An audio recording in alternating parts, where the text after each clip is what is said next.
সকালবেলা খাওয়া দাওয়ার পরে ফার্মে চলে আসলাম। আপনাদের আজকে একটা মজার জিনিস দেখাবো। সকালবেলা খাবার দেওয়ার পরে খাবার যখন শেষ হয়ে যায়, সব মুরগির যখন খাওয়া শেষ হয়, তখন মুরগিগুলো কি সুন্দর নিরিবিলি বসে থাকে। চলেন দেখাই। এই হচ্ছে মুরগির খাবার রাখার জায়গা। ওই জায়গায় একজন মানুষ থাকে, মানে যাকে আপনারা ভিডিওতে মাঝে মাঝে দেখতে পান। আর এইখানে মুরগির খাবার রাখে। এই যে কিছু খাসি রাখা আছে দুপুরে ডিম ওঠানোর জন্য। চলেন ভিতরে যাওয়া যাক। এই যে গেছে কালকের ডিম, গেছে কালকে যে ডিমগুলো উঠানো হয়েছে বা যে ডিম পাচ্ছে সেগুলো এখানে রাখা হয়েছে। দেখেন মুরগিগুলো কি সুন্দর, মাত্র দুই একটা ডিম পাড়া শুরু করছে, মানে ডিমগুলো খাঁচার সামনে আইসা আইসা পড়তেছে।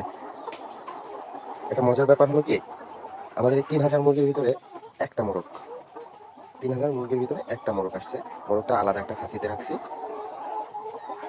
ওরে সিঙ্গেল একা আলাদা রাখছি। দেখেন পাইপে কোনো খাবার নাই বললেই চলে, সব খাবার শেষ।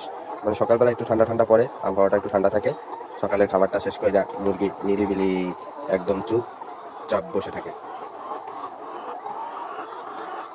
আলহামদুলিল্লাহ সব মুরগির সামনে মানে খাঁচিতেই ডিম দেখা যাইতেছে, দু একটা করে।